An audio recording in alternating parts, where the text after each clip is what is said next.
오늘은 이제 요한계시록 마지막 단 구절이 되겠습니다. 요한계시록 22장 8절에서 21절 말씀입니다. 우리 마지막 함께 찾아서 함께 읽고 은혜 받도록 하겠습니다. 요한계시록 시작성경 마지막 단락이 되겠습니다. 요한계시록 22장 8절에서 21절 말씀입니다. 우리 다 찾아서 같이 읽도록 하겠습니다. 요한계시록 22장 8절에서 21절, 다 찾았으면 같이 읽겠습니다. 이것들을 보고 들은 자는 나 요한이니 내가 듣고 볼 때에 이 일을 내게 보이던 천사의 발 앞에 경배하려고 엎드렸더니 그가 내게 말하기를 나는 너와 내 형제 선지자들과 또 이 두루마리의 말을 지키는 자들과 함께 된 종이니 그리하지 말고 하나님께 경배하라 하더라. 또 내게 말하되 이 두루마리의 예언의 말씀을 임봉하지 말라. 때가 가까우니라. 불의를 행하는 자는 그대로 불의를 행하고 더러운 자는 그대로 더럽고 어려운 자는 그대로 의를 행하고 거룩한 자는 그대로 거룩하게 하라. 보라, 내가 속히 오리니 내가 줄 상이 내게 있어 각 사람에게 그가 행한 대로 갚아주리라. 나는 알파와 오메가요 처음과 마지막이요 시작과 마침이라. 자기 두루마리를 빠는 자들은 복이 있으니 이는 그들이 생명나무에 나아가며 문도를 통하여 성에 들어갈 권세를 받으려 함이로다. 개들과 점술가들과 음행하는 자들과 살인자들과 우상숭배자들과 및 거짓말을 좋아하며 지어내는 자는 다 성 밖에 있으리라.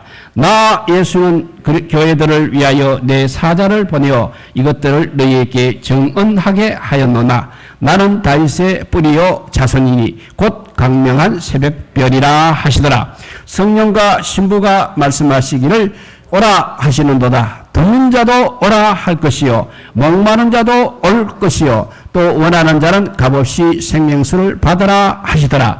내가 이 두루마리의 예언의 말씀을 듣는 모든 사람에게 정언하노니 만일 누구든지 이것들 외에 더하면 하나님이 이 두루마리에 기록된 재앙들을 그에게 더하실 것이요 만일 누구든지 이 두루마리의 예언의 말씀에서 제하여 버리면 하나님이 이 두루마리에 기록된 생명나무와 및 거룩한 성에 참여함을 제하여 버리시리라.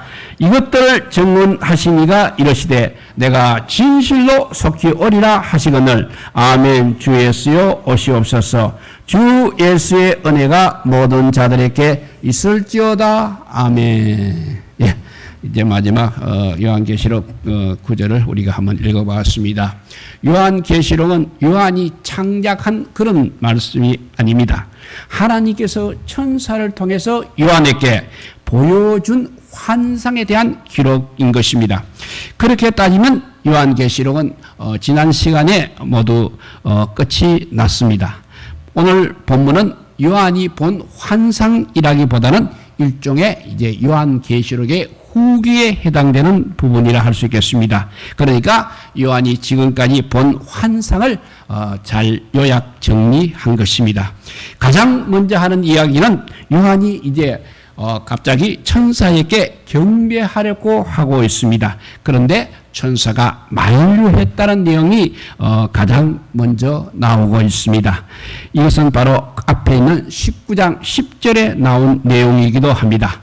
요한이 이런 같은 실수를 이렇게 두 번이나 한 것이 아니라 9장 10절의 내용을 다시 한번 이야기하는 것 같기도 합니다. 그래서 왜냐하면 그 정도로 중요한 것이기 때문일 것입니다. 천사는 우리의 경배의 대상이 절대 아닌 것입니다. 그런데 이렇게 요한이 경배하려 한 것은 하나님의 말씀을 전달받은 그 감격 때문인 것입니다. 만일 요한이 경배했다고 한번 가정해 보십시오. 그러면 천사가 요한보다 더 높은 존재가 되는 것입니다. 그리고 그것으로 끝이 나는 것이 아닙니다. 요한도 역시 자기가 받은 내용을 이제 소아시아 7교회에 전하면서 요한 역시 자기도 경배를 받을 수 있게 된다는 것입니다. 요한도 자기가 받은 그래서 요즘 말로 바꾸면 하나님 말씀을 전하는 설교자가 이제 말씀을 전달받는 많은 회중들보다 우위에 있게 되는 결과인 것입니다. 그러면 하나님의 말씀을 지켜야 할 책임은 그러면 어떻게 되는 것입니까?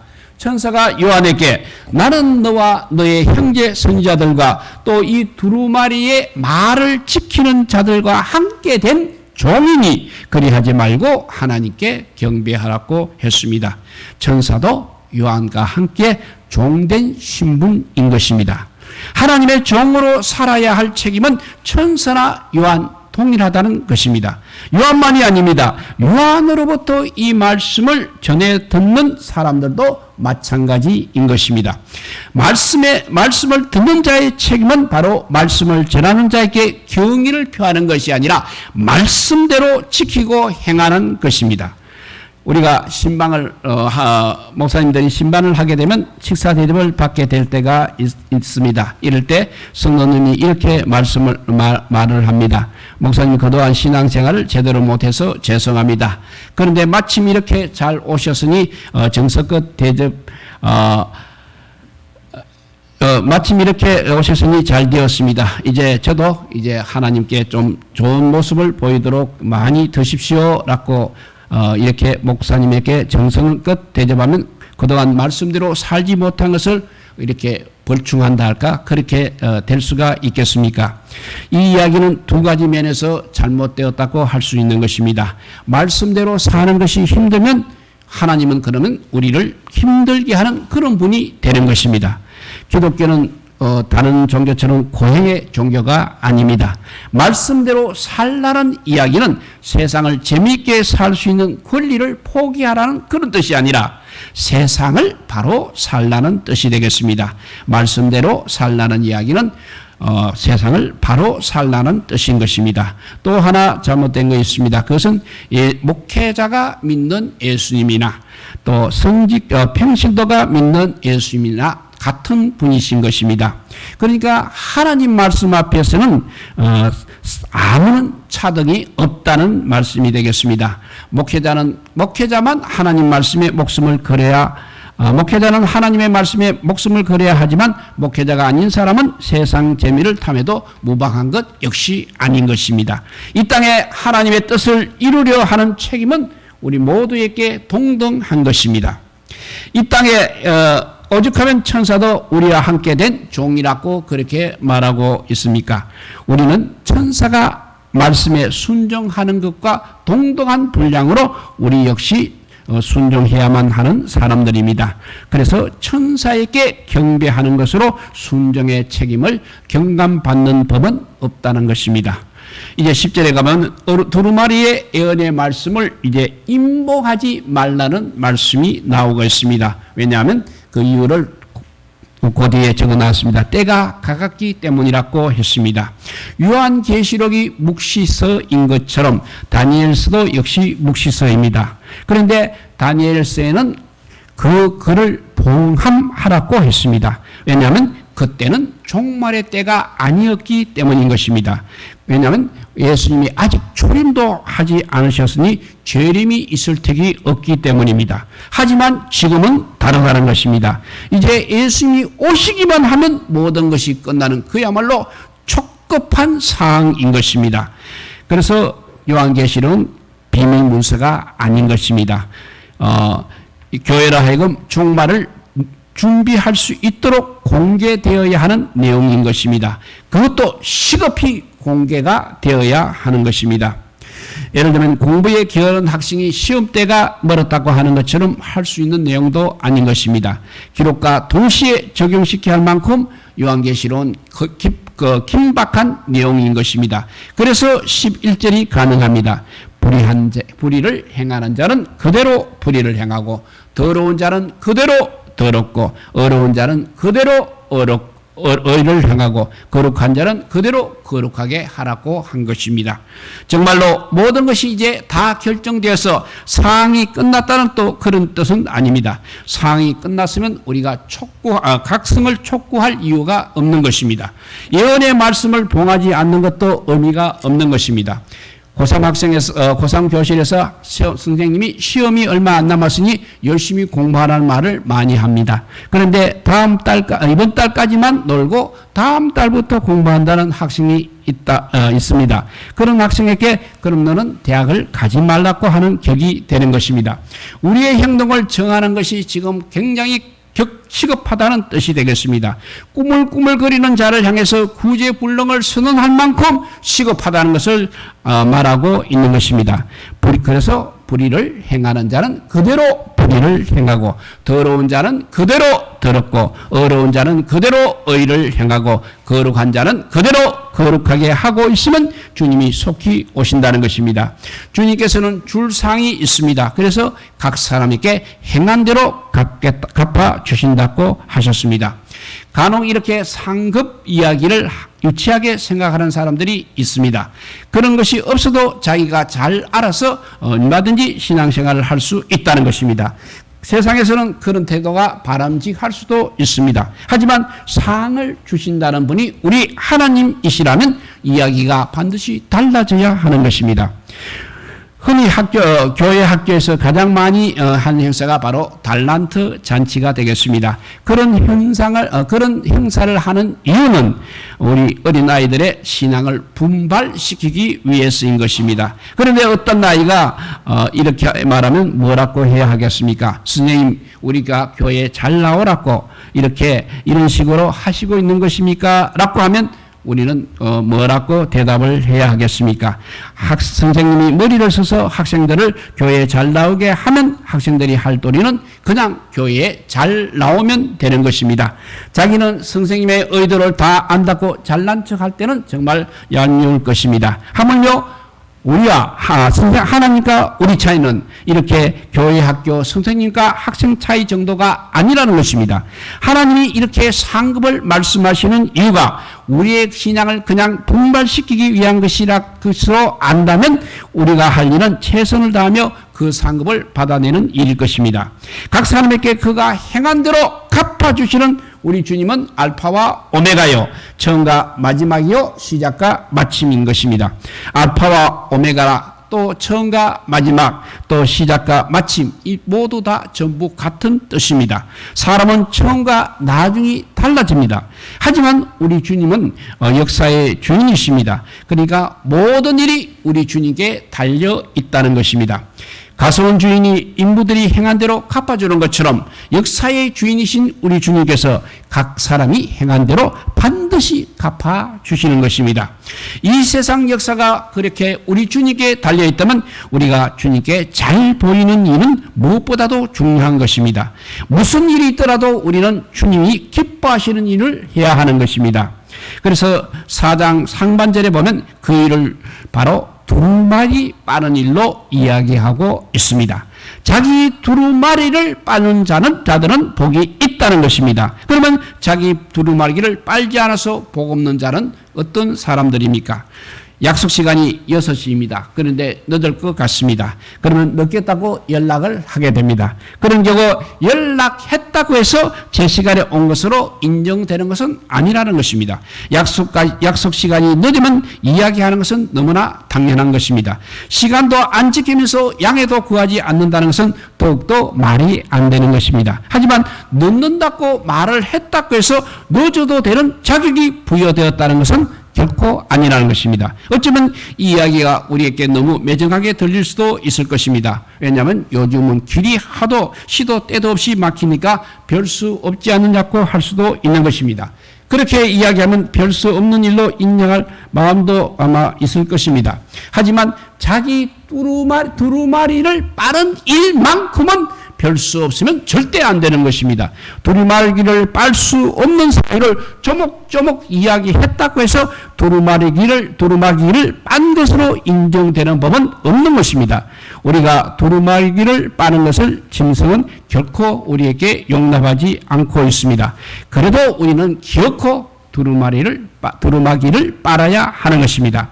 어지간하면 빨려고 했지만 지금은 워낙 상황이 안 좋으니까 일단 좀 형편을 보다가라고 그렇게 한다면 11절 말씀에 걸리게 됩니다. 불의를 행하는 자는 불의를 그대로 불의를 행하고, 더러운 자는 그대로 더럽고 어려운 자는 그대로 의를 행하고 거룩한 자는 그대로 거룩하게 하라고 이미 이야기를 했습니다. 그럴 만한 이유가 있는 것입니다. 자기 두루마기를 빠는 자들은 복이 있다는 이야기가 14절에 보면, 이는 그들이 생명나무에 나아가며 문을 통하여 성에 들어갈 권세를 받으려 함이로다 라는 이 말씀으로 연결되기 때문인 것입니다. 그러니까 생명나무에 나아간다는 이야기나 문들을 통해서 성에 들어갈 권세를 받는다는 이야기는 둘 다 구원에 관한 이야기가 되겠습니다. 그러니까 아무나 두루마기를 빨지 않는 것입니다. 구원에 관심이 있는 사람만 빨게 되는 것입니다. 그러면 짐승이 반개한다고 해서 두루마기 빠는 일을 뒤로 미룬 사람은 벌써 세상에만 관심이 있는 그런 사람이 되는 것입니다. 설령 하나님이 싫어한다고 해서 세상에서 불이익을 받는 것만은 못 찾겠다고 하면 또 별 수가 없습니다.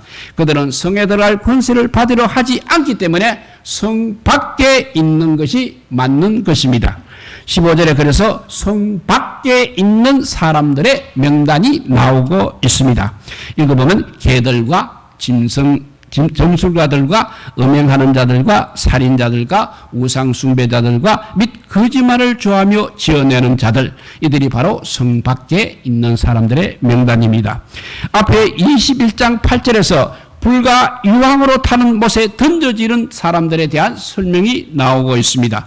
여기서 개들을 빼고는 다 그게 유황불에 불과 유황으로 타는 못에 던져지는 사람에 있는 내용이 그대로 다 오늘 본문에 있는 것입니다. 성경에서 개들은 더럽고 악한 사람을 가리킬 때 흔히 사용되는 표현인 것입니다. 갈라디아서 5장 16절 말씀에 보면, 내가 이르노니 너희는 성령을 따라 행하라, 그리하면 육체의 욕심을 이루지 아니하리라 했습니다. 성경은 우리에게 항상 성령을 따라 행하라고 말씀하고 있습니다. 그래야 육체의 욕심을 이루지 않는다는 것입니다. 우리가 성령을 따라 행하지 아니하면 그때마다 육체의 욕심을 이루게 된다는 뜻입니다. 그런데 사람들은 자기가 비록 성령을 따라 행하고 있지는 않고 있지만, 그렇다고 해서 육체의 욕심을 또 이루고 있지도 않다는 식으로 그렇게 쉽게 생각을 하고 있습니다. 그런데 미안하게도 신앙에는 중립이 없는 것을 모르고 있는 것입니다. 자기 두루마기를 빠는 자들은 성 안에 들어갈 권세를 받습니다. 그리고 그들은 다시 밤이 없는 곳에서 세세토록 왕노릇을 하게 됩니다. 그러면 자기 두루마기를 빨지 않으면 어떻게 되는 것입니까? 성경은 바로 그런 사람을 앞에서 말한 대로 개들과 점술가들과 음행하는 자들과 살인자들과 우상숭배자들과 및 거짓말을 좋아하며 지어내는 자들이라고 하고 있는 것입니다. 그래서 그들은 불과 유황으로 타는 못에 던져지는 것입니다. 그러니까 두루마기를 빨고 빨지 않은 데 따라서 완전히 극과 극입니다. 중간은 절대 없다는 것을 말씀하고 있는 것입니다. 예수를 믿지 않으면 본전이지만 예수를 믿으면 무엇인가 덕을 볼 수 있다라고 하는 말에는 그러면 별 교부감이 없을 수 있는 것입니다. 그런데 그 정도가 아니라는 것입니다. 예수를 믿는 것이 무엇 그리 대단한 일이라고 예수를 믿고 안 믿는지에 따라서 이런 엄청난 차이가 생긴다는 말입니까? 사람들이 이런 이야기를 하면 항상 허풍이라고 무시할 수도 있습니다. 그래서 16절에 보니까 나 예수는 교회를 위하여 내 사자를 보내어 이것들을 너희에게 정언하게 하였노라. 나는 다윗의 뿌리요 자손이니 곧 광명한 새벽별이라 하시더라는 말씀이 나오고 있습니다. 이 모든 이야기가 다 예수님께서 하신 말씀입니다. 학교에서는 우리 예수님을 흔히 세계의 4대 성인의 한 사람이라고 그렇게 가르치고 있습니다. 그때는 학교에 다닐 때는 철이 없던 시절이라서 세상에서도 그래도 우리 예수님을 인정해 주는 것이 괜히 흐뭇하기도 했을 것입니다. 그런데 그런 이야기가 아니라는 것입니다. 창조주이신 하나님의 아들을 피조물인 석가모니나 공자나 소크라테스와 나란히 이야기하는 것은 정말 불경 중에도 엄청난 불경인 것입니다. 하지만 그런 이야기를 잠깐 받아들이기로 하고 한번 생각을 해봅니다. 예수님은 세계 4대 성인의 한 사람입니다. 그런 사람이 거짓말할 리가 없다는 것입니다. 그런 분이 한 일은 항상 틀림없는 사실이라는 것입니다. 요한계시록에 기록된 모든 내용은 설령 불신자가 읽는다 하더라도 사실로 인정할 수밖에 없다는 결론이 나오는 것입니다. 이런 내용이 바로 17절로 연결이 됩니다. 17절 읽어보면 성령과 신부가 말씀하시기를 오라 하시는 도다. 듣는 자도 오라 할 것이요 목마른 자도 올 것이요 또 원하는 자는 값없이 생명수를 받으리라 하시더라 했습니다. 여기서 신부는 교회를 말하고 있습니다. 그러니까 성령과 교회가 사람들을 구원으로 초청한다는 것입니다. 이것이 요한계시록의 내용을 알고 있는 우리가 할 일인 것입니다. 우리는 성령님과 함께 그리스도를 반드시 증거해야 됩니다. 듣는 자는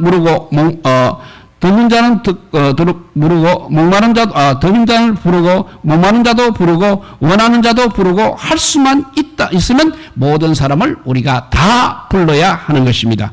이보다 지금 더 시급하고 중요한 다른 일은 절대 이 세상에 있을 수 없다는 것입니다. 굉장히 이렇게 중요한 내용을 말할 때는 말을 마치면서 한 번 더 당부를 할 수 있습니다. 행여 실수가 있어서라 다짐을 받는 것입니다. 그래서 18절과 19절이 그런 말씀입니다. 지금까지 말한 내용에 다른 것을 더하면 여기에 기록된 재앙을 더할 것이고 지금까지 말한 내용에서 조금이라도 제하면 또 구원을 박탈한다고 그렇게 한 번 더 다짐하는 것입니다. 표현이 좀 과격하긴 합니다만 그 정도로 중요한 내용이기 때문에 이렇게 과격하게 말씀하고 있는 것입니다. 다른 일은 몰라도 그런 일은 우리에게 절대로 있어야 할 일이 아닌 것입니다. 이런 표현 앞에서 우리가 먼저 놀라야 할 사실이 있습니다. 우리가 그만큼 하나님의 말씀을 그냥 흘려 듣는 일이 많다는 사실입니다. 성경 말씀이란 이유만으로 누구나 마음에 새기면 이처럼 거친 표현까지 설 이유는 없는 것입니다. 성경 말씀 앞에서 태연하게 나는 그렇게 생각하지 않고 있다는 망발을 하는 경우가 얼마든지 있는 현실을 감안해서 그렇게 표현을 한 것입니다. 짐 윌리스라는 사람이 있습니다. 이 사람은 성경을 읽으면서 가난, 그리고 부, 그리고 정의, 그리고 억압이라는 이런 단어가 나올 때마다 나오는 구절마다 밑줄을 그어 보았습니다. 그런 구절이 한 페이지에 평균 한 구절 이상 있었습니다. 그 다음에 밑줄 찐 그 구절을 모두 오려내어 보았습니다. 그러니까 성경이 온통 구멍투성이로 너덜너덜해졌습니다. 그것이 바로 우리 작금의 기독교인들이 믿는 성경이라는 것입니다. 그러니까 성경 말씀을 항상 우리가 자기 입맛대로 취사 선택을 하고 있다는 것입니다. 하나님의 은혜가 드러나는 구절에는 아멘이라고 크게 말하지만 가난한 자를 돌보거나 세상 욕심을 버리라는 그런 구절 앞에서는 아무도 쉽게 아멘을 하지 않는 것입니다. 그래서 짐 윌리스라는 사람이 그런 실상을 이런 모습으로 꾸짖어 보한 것입니다.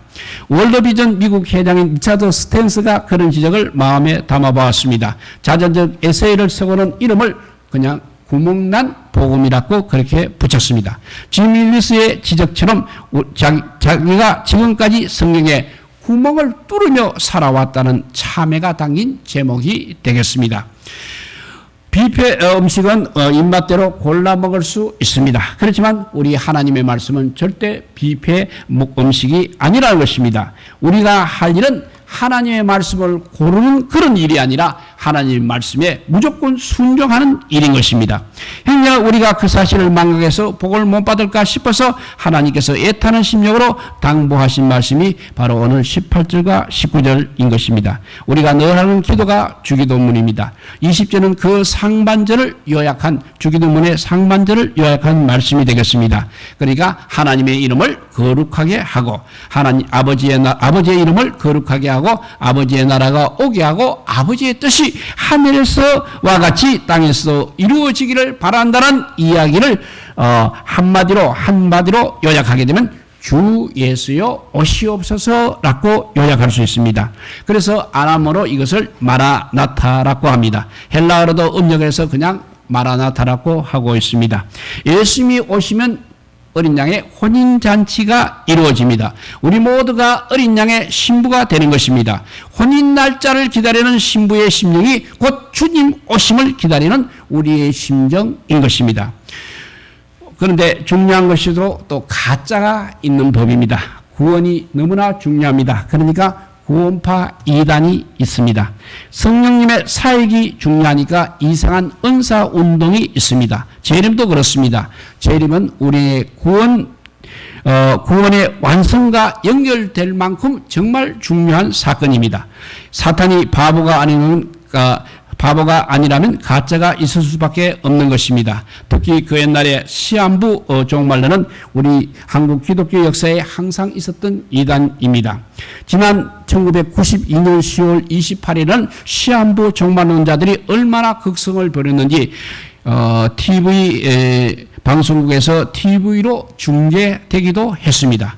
주님의 오시는 날짜를 이렇게 미리 아는 것이 왜 필요한 것입니까? 어떤 사람이 주님 오시는 날짜를 미리 알아서 준비한다고 한번 가정을 해봅시다. 새벽부터 흰옷을 입고 온종일 금식하고 기도하고 찬양하며 기다리고 있습니다. 그러면 그 사람의 삶은 그날 하루로 그렇게 평가를 받을 수 있는 것입니까? 신앙생활은 그렇게 하루가 아니라 평생을 해야 하는 것입니다. 주님 재림하시는 당일만 하면 되는 것은 절대 아닌 것입니다. 간혹 목사님들이 교회 재정을 횡령해서 온 세상이 떠들썩하게 되는 수도 있습니다. 그런 이야기를 들을 때마다 우리 믿는 사람들은 많이 민망합니다. 그래서 세상 사람들은 마치 모든 교회가 그렇게 썩은 것처럼 목소리를 힘있게 높입니다. 하지만 대부분의 사람들이 모르는 보편적인 문제가 따로 있습니다. 우리나라 전체 교회의 33%, 3분의 1이 교인 수가 50명이 안 되는 교회라고 합니다. 그리고 150명이 안 되는 교회 역시 또한 3분의 1 정도입니다. 어떤 기준인지 모르겠습니다만 재정이 안정되려면 교인들이 적어도 350명은 넘었어야 한다고 합니다. 그런 교회는 우리나라에 5%밖에 안 된다고 합니다. 간혹 무리를 일으켜서 뉴스에 오르는 교회는 그 5% 중에서도 극히 일부에 불과한 것입니다. 무리를 일으키는 목사님은 극소수인 반면에 대부분의 목회자가 최저 성계비에 미치지 못하는 사례비로 정말 힘겹게 살아가고 있습니다. 그런데 극소수가 너무 드러나는 바람에 목회자의 일반적인 그런 실상이 가려지고 있는 것입니다. 마찬가지로 시한부 종말론이 아무리 문제라도 그 때문에 우리가 입는 피해는 별로 없어야 합니다. 시한부 종말론이 이단인 것을 누구나 다 잘 알고 있습니다. 우리가 정작 조심해야 할 문제는 따로 있는 것입니다. 종말론이 종말이 없는 것처럼 우리가 지금 살아가고 있는 형태가 우리가 조심해야 할 문제인 것입니다. 말로는 신앙이 있다고 하면서 신앙과 관계없이 살고 있습니다. 말로는 하나님이 계시다고 하면서 하나님과 전혀 관계없이 살아가고 있습니다. 그처럼 말로는 재림을 말하면서 재림과 관계없이 살아가는 사람들이 얼마든지 교회 내에 많이 있다는 것입니다. 재림은 단지 교리의 문제에 불과한 재림은 단지 교리의 문제에 불과합니다. 모든 소망이 다 그 사람들에게는 세상에 있습니다. 그러면 예수를 왜 믿고 있는 것입니까? 전에 어떤 청년이 아직 장가를 못 갔습니다. 주님 오시면 억울해서 어떻게 하느냐고 하는 말을 들은 적이 있습니다. 그런 이야기를 우리가 어떻게 받아들여야 하겠습니까? 혹시 수긍한다면 우리가 그만큼 신앙을 모르고 있다는 탓이 되겠습니다. 대체 무엇이 억울합니까? 신부가 결혼 전에 또 미팅을 한번 해보고 싶다는 말도 말이 되는 이야기입니까? 예수를 믿는다고 하면서 구원의 완성보다 더 기다려지는 것이 있으면 어떻게 해야 하는 것입니까? 마라나타라는 말은 마라나타는 말로만 하는 것이 아닙니다. 우리 삶으로 고대하고 고대해야 하는 것입니다. 우리가 살아가는 하루하루가 항상 어떤 하루하루가 되어야 되냐면 주님을 기다리는 하루하루가 되어야 하는 것입니다. 그런 사람에게 주 예수님의 은혜가 있다는 말씀이 되겠습니다. 오늘 마지막 말씀처럼 주 예수의 은혜가 우리 모두에게 있기를 주님의 이름으로 소망드립니다. 기도하겠습니다. 사랑의 하나님 감사합니다. 이제 마지막이 점점 다가오는 것 같습니다. 그런데 아직 준비가 되지 않은 저희들을 볼 때 정말 주님께서도 더 안타까워 하실 것입니다. 우리 모두 아버지요, 오실 주님을 맞이할 수 있는 신부의 모습이 되게 하여 주셔서 세상과 아버지와 연연해서 사는 것이 아니라 주님께서 언제 오실지를 하루하루 고대하면서 살아가는 우리의 삶이 되게 하여 주시옵소서. 그래서 세상과는 구별되는 삶을 살아야 하고 세상에 아버지와 휩쓸려 떠내려가는 사람이 아니라 하나님 나라의 문을 당장 열 수 있는 믿음의 사람들이 다 되게 하여 주셔서 하나님의 영광을 나타내는 우리 모두가 되게 하여 주시옵소서. 끝까지 이 주님이 오신다는 이 소망 가지고 우리가 힘있게 살아가게 하여 주시고 세상을 아버지여 짝하지 않은 하나님 나라의 백성의 모습이 우리의 모두의 모습이 되게 하여 주시기를 간절히 빌고 원하올 때 우리 구주 예수 그리스도 이름으로 기도드리옵나이다. 아멘.